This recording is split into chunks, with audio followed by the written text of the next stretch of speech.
So previewing your clips is a really convenient beginning to your editing process. In other words, after you've imported all of your assets into your Premiere Pro project, they're all sitting over here on the project window. It's not only a good time to preview what you have, but it's also a great opportunity to prepare. And I like to call this not only previewing your clips, but previewing and preparing. And you'll see what I mean in just a moment. So after you've imported everything into your project, the idea of this part or this portion of editing is you want to take a look at all your clips, you want to listen to your audio, take a look at your graphics, and decide what you want and decide what you don't want. And that's one of the great things of Premiere Pro is it allows you to organize and prepare while you're previewing. It's great. So let's start off with basically previewing. So I'm going to go up to one of my bins over here, my project window, and I'll navigate over here to the video clips bin. I'll click on the triangle to the left, and I'll simply double click on a clip to load it into the source window. Now I can, after I've loaded this video clip, I can then navigate down to the play button here, push play, and of course the video will play. Or I can push the space bar on my keyboard and that'll play it, then I'll push it again to stop.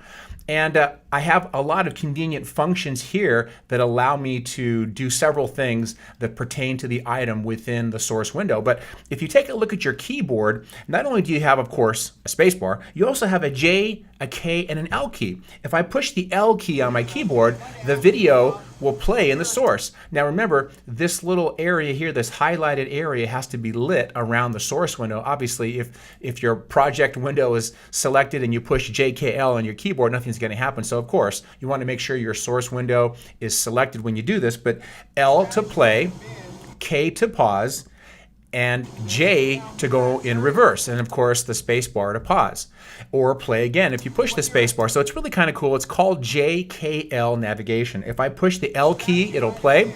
If I push it several times quickly, it goes fast forward.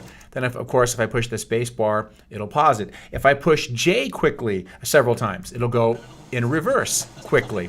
So this is real convenient to quickly navigate through whatever item might be sitting in your source window. Now, obviously that's not going to work for a photo, but if there's audio in here, that'll work as well. You can also click on this playhead here, mouse click and drag it to the left to scrub, or to the right to scrub through the video, back and forth. It makes it real easy to quickly get through an item that you may or may not want to use. Once you've decided on what you may want to use, then you can mark a new in and a new out point. Basically a new beginning point and a new ending point within this clip. You can do that right here in the source window. So I could then navigate down and click on this item, and when I do that, I'll create an end point. Now the footage before that is still there, but what I'm telling Premiere is I'd like to start using this clip at this point. And then of course you can mouse click and drag the playhead forward, or you can push the play button here, or your space bar on your keyboard, or the letter L on your keyboard. And when you've decided that you want to mark an out point, you can pause the playback by pushing your space bar or pushing this play button, and then you can mouse click on this little character here, which is a mark out button, and you'll create an out point. Now, this is convenient because you're not only previewing your footage, you're beginning the editing process by preparing your footage. Make sense? So now I could theoretically, I could go on to the next clip, play it, review it, mark an in and an out point, and keep going through all the media to decide if I want to use it to begin with, and if I do, I can mark a new in point and a new out point. So take a look at this. I can also change the in and the out point. I could mouse click on the out point. Whoops, that's the playhead. I can mouse click on the out point and drag it to decide where I may want to change that out point. Of course, I could do the same to the beginning or the end point. I could mouse click on that and drag it to the left to mark it, or to create a new end point. Now, if you look back down on your keyboard, right above the J, the K, and the L key, which is what we just used to navigate, there's a letter I and a letter O. Well, that's also a convenient way to create an in point and an out point. I for in, O for out. Take a look. So if I navigate with my L key, I'll push the letter L to play it, and I'll pause it and push the letter O. So I paused it with the space bar, I'll push the letter O now, and I create a new out point.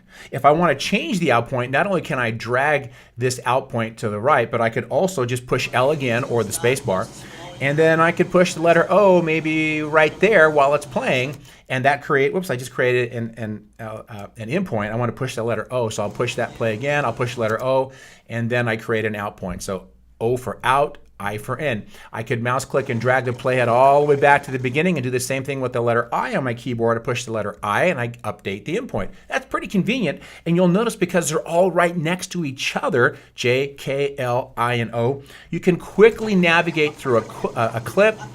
You can pause it with the K key, push the letter O for an out point or the letter I for an in point, and you can quickly decide while you're previewing, you can also prepare. So that's where the power of Premiere makes the editing process so convenient, right? Because you can preview and prepare at the same time. So with the video part of this, it's pretty straightforward, reviewing, marking it in and marking it out, whether you do it here with the play button, in and out there. Now, you might be wondering, well, what about audio? Okay, so there is audio with this video, and if you want to review the audio, of course you can hear it, but if you want to actually look at the waveform, of course there's no tab up here to bring up the audio. This little guy here is for something else, audio mixer. So I'm going to navigate down here to the wrench button, and that'll open up my settings for the source window. So I'll mouse click on this wrench button, and you'll notice here composite video has a little dot next to it. That means that video is being revealed in the source window. If I want to reveal the audio from this particular clip, then I'll click on this option here. I'll click on that, and there is the audio waveform. And you can clearly see two channels, left and a right, of course. You cannot manipulate the audio here. In other words, I can still mark an in and an out point, but I cannot adjust the audio levels, which is what I was trying to say a moment ago. You can't adjust the audio levels. You can only review and take a look at the waveform or the footprint. So that's not too bad.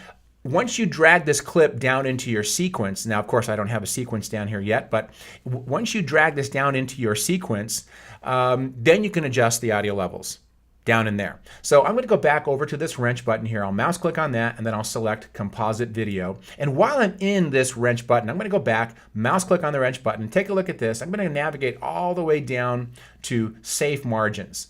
I want to reveal the title and action safe margins. So I'll click on this, and of course they show up. So the inner box is for title safe, and the outer box is for video safe. And for those of you working with broadcast video, you do want to bring this up and still pay attention to these limits, because a lot of televisions across the US are still the old-fashioned glass tube TVs, and you want to work within these parameters for broadcast. Now, if you're not doing that, or if you don't need these, you can go back to the wrench button, the settings button, mouse click, go back down to the safe margins and uncheck that, and that'll turn that off, and you can continue to edit. Now, a couple of other things too that I do want to bring to your attention. Reviewing your footage here in the source window is probably the most common way, but there are other ways to do this. So I'm going to go back over here to my video clips bin, and I'll close this for now. And you'll notice here that if you look at the bottom left-hand side, I've been looking at all my items here in my project window in the list view. But if I click on the icon view, I'm going to get a different reference as to what's happening here in the project window. So I'll click on the icon view, and this contains all of my assets. And if I double click on this, I'll get several folders, right? So I'm drilling down into into this master folder, and I'll double click on this, and this brings up a real convenient way to look at media. So let me just organize this real quick. I've got several windows open here, and I don't want to confuse you. So I'm going to mouse click on this tab, and I'm going to simply drag it up to the top here. And now I'm going to have two tabs. So I'm going to close this tab out.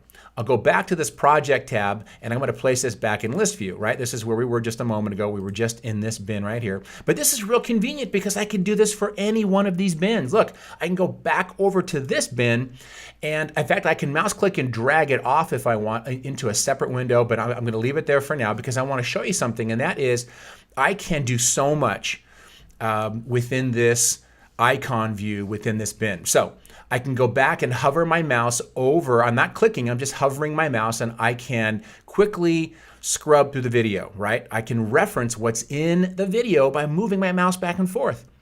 I can do that for any one of these clips, but check this out. If I click on the clip, I get a playhead that I can mouse click and drag, and I can also create an in and an out point. You can see that I already did that for this clip. Take a look. So if I drag this back and I push the letter I on my keyboard, I've updated and created a new endpoint. You see that? The dark gray is something I won't be using. And then if I mouse click and I drag the playhead to the right after he completes that wave, I'll push the letter O on my keyboard. Now I've got an in and an out point. Boy, that is really convenient to do all this right in my project window. I don't have to use anything external from Premiere to do and review and organize all my clips and all my media. I can do it right here, of course, in Premiere. Now, I can do that to any one of these clips. I can click on the clip, push the space bar on my keyboard, play the video, and I can pause it.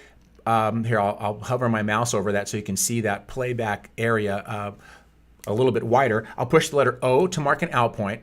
I'll drag this back over. I'll push the letter I to mark an in point. And now I've conveniently, not only did I preview the footage, but I've marked an in and an out point. And then of course I can also increase or decrease the size of these thumbnails by dragging this. Look at this. So if that was too small for you, again, you can click on the clip to activate it, and then you can see a little easier, okay, there's the in point, there's the out point, but man, is this convenient or what? Boy, I really like this a lot. I think this is probably one of the most convenient ways to review quickly several clips that you may want to use in your sequence. Now, here's something else I want to show you. I could do what I call a storyboard mode. So in other words, I can widen this out. In fact, let me just decrease this just a little bit. There we go. And I can, then I can mouse click on what I believe I want to use as my first clip. Then I can command click on what I believe is going to be my second clip that I want to use in my sequence, and so on and so forth. I can click the order that I want to use for my movie. Right after I've previewed all of these clips, and I've marked in and out points, of course, I can mouse click and drag this straight down into my timeline, let those all go, and Premiere will automatically create a sequence and park all these video clips in the order that I selected up here in my project window down in a sequence. Wow. That is very convenient. So not only did I get a chance to preview everything that I just wanted to use, I selected in and out points, and then I selected the order of the clips that I wanted to utilize down in my sequence down in here. So boy, that's real powerful because it really speeds up the editing process of editing in Premiere. And I can quickly get through my project that way. Now I'm going to close this up. I'll click on the left-hand corner of that window. And of course, there's a lot more going on over here. I can see that there's video and audio for this clip.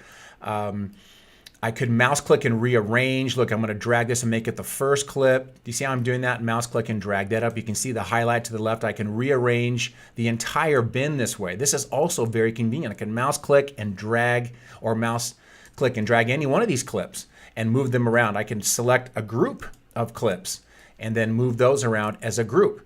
So lots of powerful ways to not only preview your footage, but prepare your footage and even organize your footage within Premiere itself. So I'm going to go back over to the list view real quick, go back to the list view, and I'm in this bin. So I've separately moved all these clips within this bin to a different area, and I can do that with other clips as well. So from another bin, that is. So if I want to look at my DSLR footage, right, I can not only click on that triangle to the left of this bin here, but I could double click on it to make it into what I would call a floating bin, okay? And then I could click on the icon view here so that I have icons of everything. It takes a moment for this to refresh. There it goes. And I can quickly see what I have here. Not only can I review the footage by hovering my mouse, I know I just mentioned this, but I'm just so proud of this because it makes the process of editing so convenient. I can quickly review and preview my footage. I can click on the clip, scrub through the video. If it is video, of course, if it's a photo, you won't get this ability, but I can mark an in point by pushing the letter I on my keyboard, mark an out point, and then I can rearrange and drag these to whatever order I want. And now I want to show you one last item.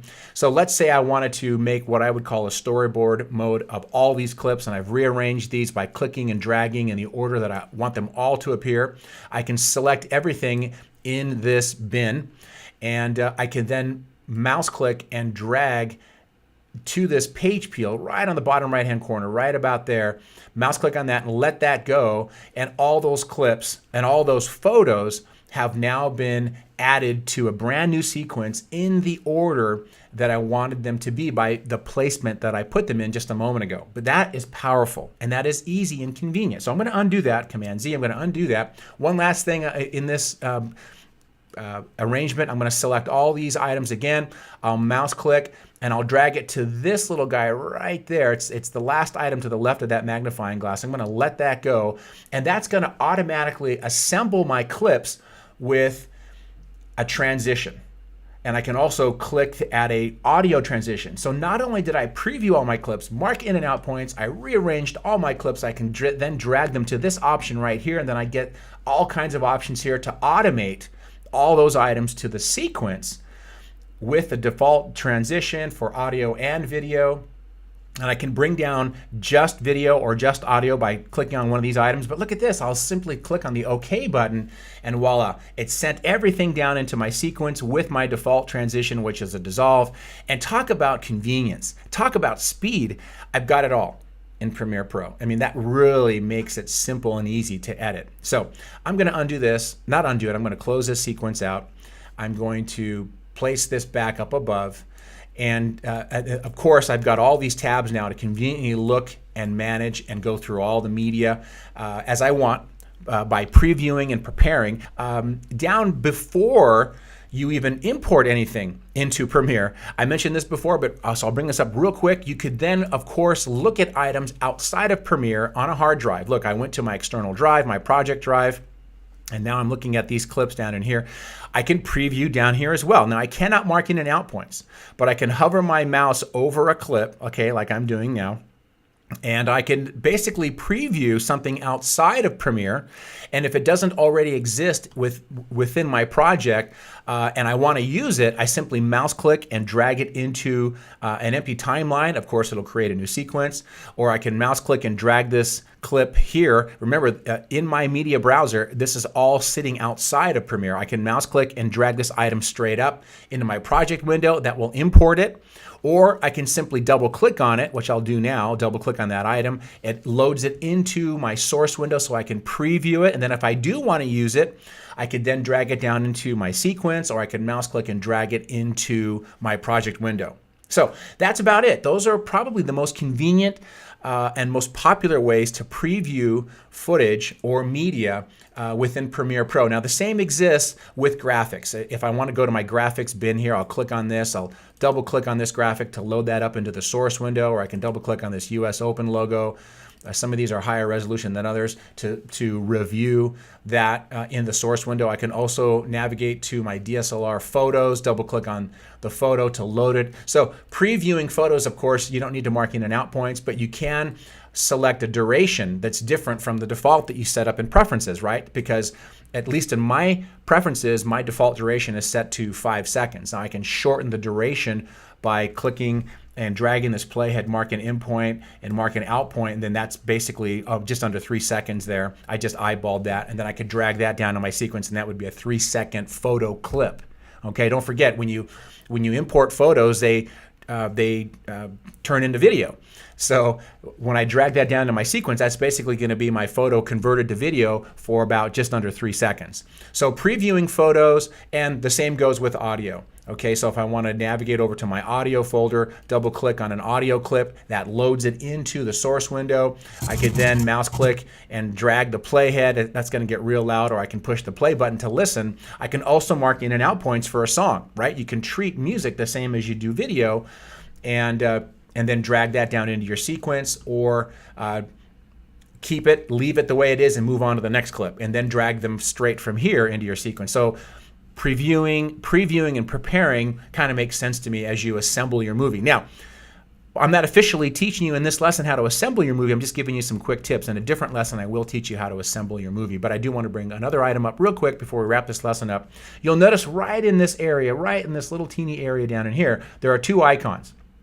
In fact, if I go back over to video, let me load a video clip. So I'll double click on this item to load a video. You'll see here that these 2 light up.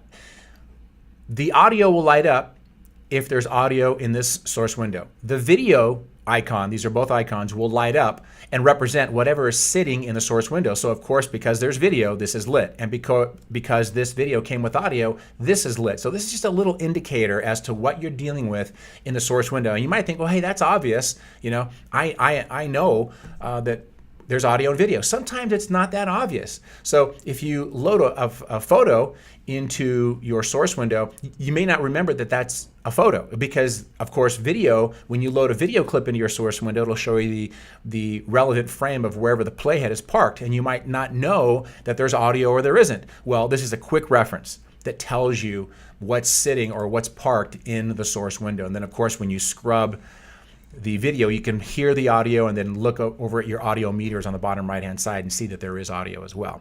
So we covered a lot of good stuff as far as reviewing and previewing and preparing your footage as well before you bring it down into your sequence window. A lot of good stuff in this lesson, lots of good stuff to practice and even utilize in your future editing. But once you're comfortable with all those items, you are then ready to move on to the next lesson.